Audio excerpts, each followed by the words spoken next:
우리는 오늘도 있어야 될 자리에 있습니다. 우리의 소중한 이 기도의 자리가 우리 힘과 능력과 우리 건강으로 지켜지는 것이 아니라 오직 하나님이 주시는 힘으로 지켜주심을 믿고 하나님의 힘과 능력으로 다시 한번 우리를 말씀을 통하여 덧입혀 주실 줄 믿습니다. 하나님의 말씀 이사야 30장 18절 말씀에서부터 22절 말씀까지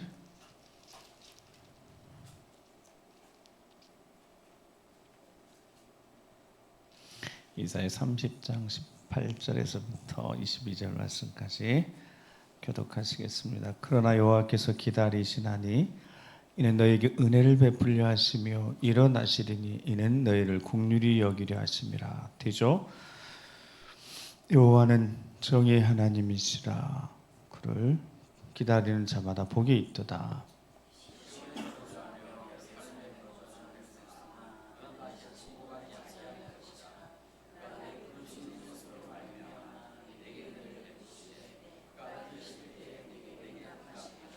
주께서 너희에게 환난의 떡과 고생의 물을 주시나 내 스승은 다시 숨기지 아니하시니 내 눈이 내 스승을 볼 것이며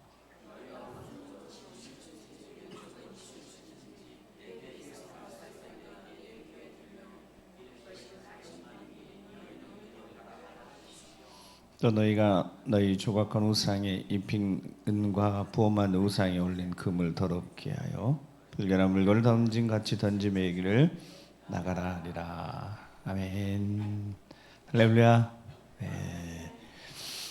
오늘 또 부족한 종을 통해 주신 하나님 말씀이 여러분들에게 응답의 소리가 되길 주의 이름으로 축복합니다. 오늘 이사야 선지자가 외치는 하나님 말씀은 배경이 이렇습니다. 남유다의 가장 선한 왕 중에 한 명인 히스기야 왕 때 일이었습니다. 히스기야 왕, 가장 선한 왕, 산당, 우상을 함께 혼합주의적 성격으로 산당까지 다 제거했던 그 히스기야 왕 때 가장 강력한 나라 아수르가 침공을 하게 될 때 내란기 18장에서부터 보면 아수르가 침공을 해서 남유다를 위협할 때 이미 북이스라엘은 아수르가 너무 쉽게 계속 공격하고 점령까지 되어지는 그 상황 속에서 이 히스기 왕이 두려워서 애굽에 손을 내밀었습니다. 그것을 아수르가 알고 괘씸해서 남유다를 공격할 즈음에 하나님이 그 히스기야 왕에게 말씀하셨던 말씀 속에 되어지는 과정입니다. 그러니까 가장 신실했던 히스기야 왕조차도 그 강력한 아수르의 침공 앞에 두려워서 애굽을 의지할 수밖에 없었던. 그래서 당시 애굽의 왕 사네립까지 와서 그 랍사게 장군이 애굽에 대해서 뭐라고 표현하냐면 그들은 상한 갈대라고. 그러니까 실제 애굽이 많이 쇠락된 상태였지만 아수르를 어떻게 해볼 수가 없어서 애굽에 손을 내밀 수밖에 없었습니다. 그래서 오늘 본문인 30장 2절 3절 보면 그들이 바로의 세력 안에서 스스로 강하려 하며 애굽의 그늘에 피하려 하여 애굽으로 내려갔을 때 어떻게 했다고요? 나의 입에 묻지 아니하였도다. 그러므로 바로의 세력이 너희 수치가 되며 애굽의 그늘이 피함이 너희 수욕이 될 것이라. 그러니까 배경이 그렇다는 거예요. 가장 신실했던 선한 왕 히스기야도 처음에는 집권 초기에 이런 일들이 있었다는 거예요. 두려워서 애굽에 손을 내밀었습니다. 그런데 하나님은 애굽의 그늘에 피하는 것보다 2절 말씀에 보면 하나님 마음을 더 상하게 한 것이 있었는데 그것이 무엇이라고요? 나의 입에 묻지 아니하였다라는 겁니다. 2024년 우리가 연약해서 또 어리석기도 해서 모르겠습니다. 사람의 방법을 의지할 수도 있을 것 같습니다. 어려운 일이 생기면 사람의 도움을 청할 수도 있을 것 같아요. 애굽을 그늘에 좀 피해보려고 할 수도 있을 것 같아요. 근데 하나님은 그거 아십니다. 우리 연약한 건 아시니까. 근데 하나님이 좀처럼 마음이 상해하시는 게 있어요. 그것이 뭐라고요? 나의 입에 묻지 않는 것. 기도하지 않고 하나님 앞에 묻지 않고 내 생각에 앞서서 결정하는 일은 하나님이 어떻게 하신다고요? 마음이 상하시는 거예요. 여러분, 부모, 자식 키워보면서 부모가 마음이 상할 때가 있을 수 있을 것 같습니다. 자녀들이 부모의 마음을 상하게 할 이유도 없고 그렇게 하고 싶지도 않거니와 그렇게 할 수 있는 거죠. 혼자 일 다 저질러 놓고 부모한테 상의도 안 하고 일을 다 저질러 놓고 나중에 이제 수습할 수 없을 때 이야기를 하는 거죠. 미리 좀 이야기를 했었더라면 좋았을 것을, 미리 한번 물어봤으면 좋았을 것을, 이제 머리 컸다고 자기가 자기 일 할 수 있다고 혼자서 다 일 보려고 수습이 안 되게 이야기하는 거예요. 그 일들 자체보다 마음이 상할 수 있는 거죠. 부모니까 한 번이라도 여쭤라도 봤으면, 부모에게 물어라도 봤으면 좋았을 것을. 하나님이 히스기야를 사랑하셨고 히스기야 그 신실함도 알고 중심도 아셨습니다. 얼마나 무서우면 아수르가 강력했는지, 이건 포위해서 아예 그냥 포위해서 잡아보려고 하는 거니까 얼마나 두려웠겠어요. 여러분, 하나님이 두려워하는 것을 미워하겠습니까? 우리 인생에 여러 가지 일들이 있어서 우리가 그걸 감당해낼 수 없어서 두려워한다고 하나님 왜 너 두려워하면 막 책망하시고 때리시겠어요? 두려울 수 있는 거죠. 그러다 보니까 모르겠어요. 다른 것, 세상 방법 사용할 수도 있을 것 같아요. 그런데 하나님은 그것보다 더 마음에 상하시는 것이 있는데, 그것이 뭐라고요? 나의 입에 묻지 않았다는 거예요. 지금 하나님이 말씀하시고자 하시고 다 지켜보고 계셔서 여쭙고 물으면 하나님이 응답해 주시려고 하시는데 도대체 묻지를 않는 거예요. 자기 고집대로 자기 생각대로 계속 하는 거예요. 그러니까 바로의 세력이 너희 수치가 되고 애굽의 그늘에 비하면 너희 수욕이 될 것이다. 하나님 입에서 나오는 말을 듣지 않으려 하는 자들은 방법이 없습니다. 하나님도 방법이 없는 거죠. 이걸 두드러 패서 정신 차리게 할 것인가. 구약 시대는 그랬던 것 같은데 신약 시대는 좀 전에 그러지 않으셔요. 하나님이 매를 사정없이 든다면 정신을 우리가 바짝바짝 살 것 같은데 하나님 매를 아끼셔요. 매를 아끼십니다. 지금 매를 벌고 있는지 모르겠어요. 여러분, 매를 벌고 있는지도 몰라요. 우리가 2024년도에는 어떻게 하자고요? 하나님 앞에 잘 물어보시기 바랍니다. 묻지 아니한 것처럼 하나님 마음을 상하게 하는 것이 없다. 하나님 마음을 상하게 할 이유가 없잖아요.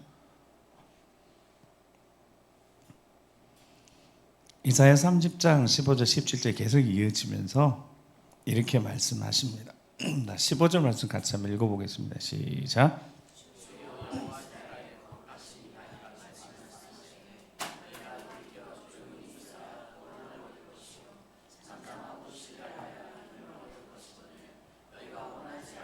15절 말씀을 보면 묻지 않은 것이 하나님 마음을 상하게 한다고 그랬습니다. 주 여호와 이스라엘과 이같이 말씀해. 그래서 하나님 말씀하시는 뭐라고요? 너희가 돌이켜 조용히 있어야 구원을 얻을 것이라. 묻고 하나님 앞에 찾는 거하고 다른 종류인 거죠. 세상 방법 찾아서 시끄럽게 이 방법 저 방법 그런 돌이켜 시끄러운 거 말고 조용히 있어야 될 것이다. 그러니까 돌이켜니까 지금 하던 일 막 애굽에 손 벌리고 도와달라고 그러고 요청하고 금 갖다 바치고 이런 부산함, 이런 시끄러움 속에서 막 시끄러워가지고 걱정되고 염려돼. 어떻게 하지 안절부절 못하는 그런 거 말고 돌이켜서 조용히 있어야 돼.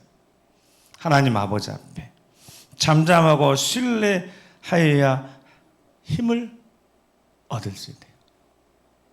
잠잠하고 하나님 정말 신뢰하고 그 앞에 머물러 있어야지.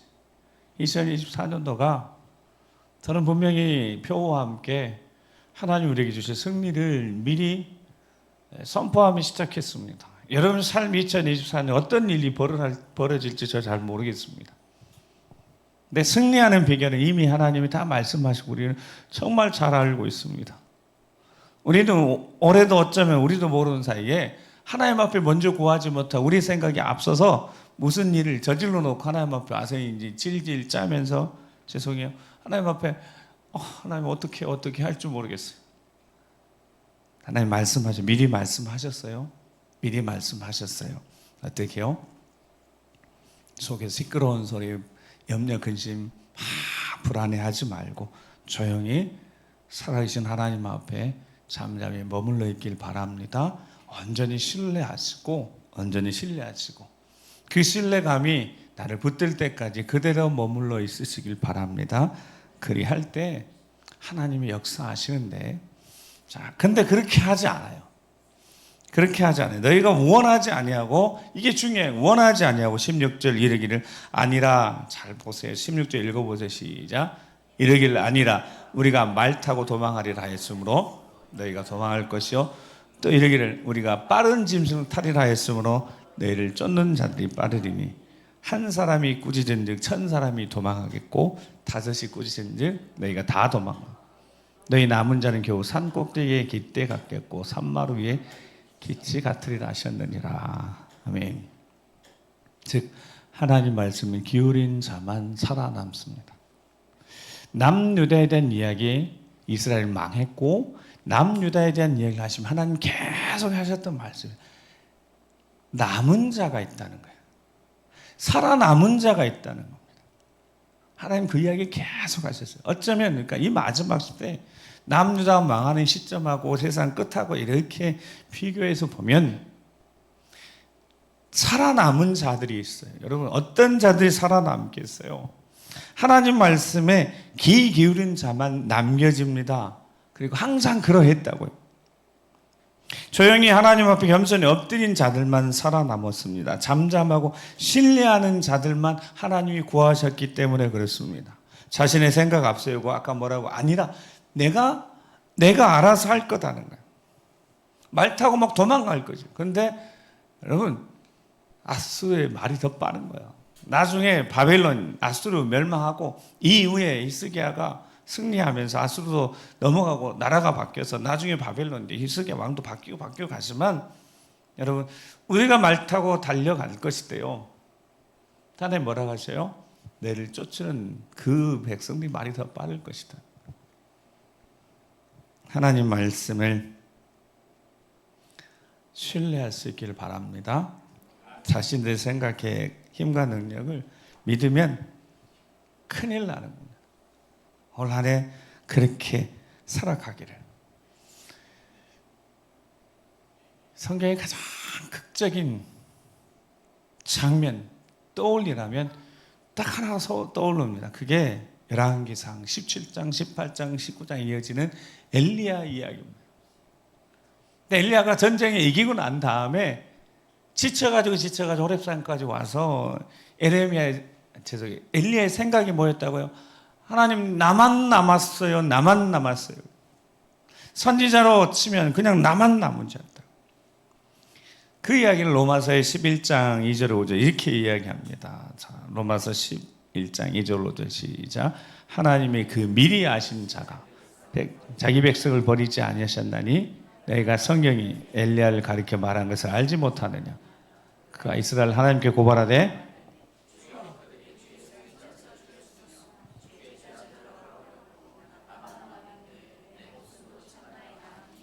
그에게 하신 대답이 무엇이냐?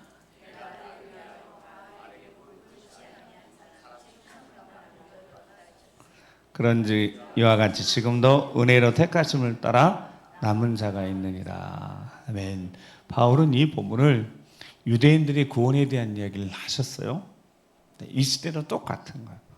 하나님이 아까 남겨놓는 자들이, 즉 살아남은 자들, 진짜 믿음을 가진 자만, 하나님을 절대 신뢰하는 자만 살아남게 되는 거예요. 근데 엘리야 때도 엘리야만 자기만 살아남은 줄 알고 있었다고요. 하나님 뭐라고 말씀하세요? 바알에게 무릎 꿇지 아니한. 근데 그 앞에 뭐라고 되어 있어요? 4절에 바알에게 무릎 꿇지 아니한. 그 앞에 뭐라고 되어 있어요? 내가 나를 위하여. 누가? 하나님이 하나님을 위하여. 바알에게 무릎 꿇지 않아 7,000명을 남겨두셨대. 그 위대한 엘리야 선지자도 알지 못했습니다. 자기 혼자 있는 줄 알았어요. 여러분, 마지막 시대는 그렇게 홀로 싸워야 될 시대가 된 홀로. 정말 나만 남겨진 것처럼 믿음 지키기가 쉽지 않은 시대가 되어 간다는 겁니다. 내가 내 믿음 하나 제대로 지키지 못할 것처럼 너무 정말 외로운 시대, 그렇게 살아간다. 그때 하나님은 미리 말씀하셨어요. 남겨놓은 자들이 있대. 남기시는 자들이 있대요. 어떤 자, 진짜 믿음을 가진 자, 하나님 말씀을 제대로 듣고 신뢰하고 붙들고 나아가는 자들을 하나님이 엘리야에게 말씀해, 내가 나를 위해 남기시는 거야. 하나님을 위해서. 어떤 자들요? 자기 백성. 자기가 2절에 그 미리 아신 자기 백성. 하나님이 택하신 하나님의 자녀. 그 자녀들 하나님이 남기신다고 말씀하고 계십니다. 그리고 그 말씀을 하신 다음에 오늘 우리에게 주신 말씀이에요. 18절 여호와께서 기다리시나니. 자, 히스기야를 깨우친 다음에 하나님이 지금 기다리고 계셔. 어떻게? 은혜를 베풀려고, 이 아수르의 공격으로부터 구원하시려고. 그래서 결국 하나님이 보여주셨어요. 하나님 응답해 주셨어요. 뭐라고 말씀하셨냐면 여호와 열심히 이루실 것이다 응답해 주셨어요.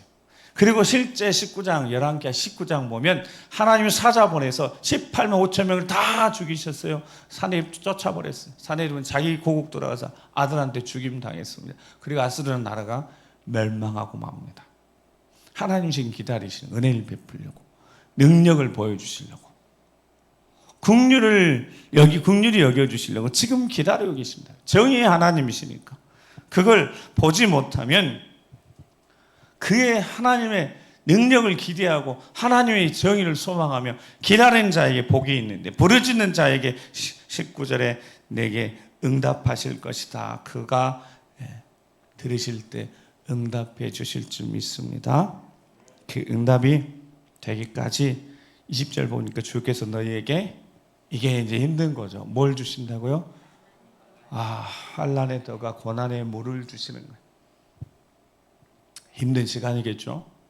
버티 견뎌내야 돼. 근데 내 스승은 다시 숨기지 아니하시리니 내 눈이 내 스승을 볼 것이요.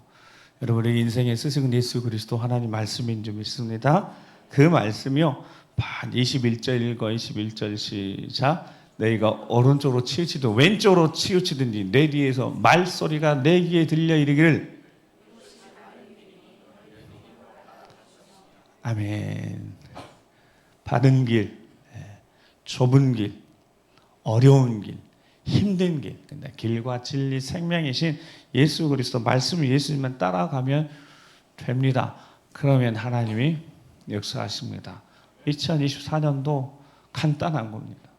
어려운 것이 하나도 없어요. 근데 이 어렵지 않고 너무 쉬운 것을 이제 점점 힘들어하는 시대가 됐다고요. 모이지도 않고 기도하는 자리에 오지도 않고 점점 시대가 그렇게 하고 있어요. 여러분, 가장 쉬운 것을 가장 어려워하는 시대가 영적으로 이렇게 되어진 시대가 된 거예요. 그러나 여기 계신 기도 용사들이요, 2024년 목숨을 걸고 기도의 자리를 지키시기 바랍니다. 건강이 하나님 주셔야 가능한 거고, 여러분 삶에 급한 일이 생기지 않아야지 가능한 겁니다. 하나님 손에 다 달려 있습니다. 늘 하나님 앞에 달려 나와서 시끄러운 내 소리 내지 말고 조용히 잠잠히 머물러 계시면서 응답하실 때까지. 근데 이 말씀 실제 얼마나 감사해요. 미련해서 우로도 치우치고 자로도 치우치고 한대요. 근데 걱정 안 해도 된대요. 하나님이 뒤에서 계속 말씀해요. 바른 길이다, 진리의 길이다, 예수 그리스도만이 진리의 길이다, 바른 길이다, 계속 말씀해요. 그 길 가시는데 절대 혼자가 아닙니다. 함께하고 있습니다. 기억하시고 계속 기도의 자리에서 승리하시는 하나님의 말씀으로 일어서셔서 우리 길과 진리 생명 되시고 우리 주님과 함께하는 그 길을 계속 가시면서 승리하시는 여러분 되시길 주의 이름 축복합니다. 기도하시는 마음으로 우리 찬양 드리시면서 하나님 말씀 읽어 드릴 테니까 마음에 준비하시고 찬양 드리시며 기도하겠습니다. 내가 아버지께 구하고 있으니 그가 또 다른 보혜사를 너희에게 주사 영원토록 너희와 함께 있게 하리니 그는 진리의 영이라 세상은 능히 그를 받지 못하나니 이는 그를 보지도 못하고 알지도 못함이라. 그러나 너희는 그를 아나니 그는 성령 하나님은 너희 안에 거하시며 또 너희 속에 계시겠습니다. 내가 너희를 고아와 같이 벌어주지 아니하고 지금 다시 너희에게로 오리라 말씀하셨으니까 주여 이곳에 이미 충만하게 역사하시면서 우리를 다스리시면서 우리를 통치하시면서 오늘 이 자리가 하나님 은혜를 베푸시려고 기다린 자리셨고 긍휼을 베푸시려고 우리를 만나주시려고 이미 이곳에 와서 기다려 계셨으니까 그 영광 가운데 충만히 누리시면서 우리 올려드리는 기도가 하나님 아버지 앞에 상달되어지고 이미 이루시는 이 평안 가운데 응답해 줄 거 믿고 확신으로 기도할 수 있는 여러분 되시기 바랍니다.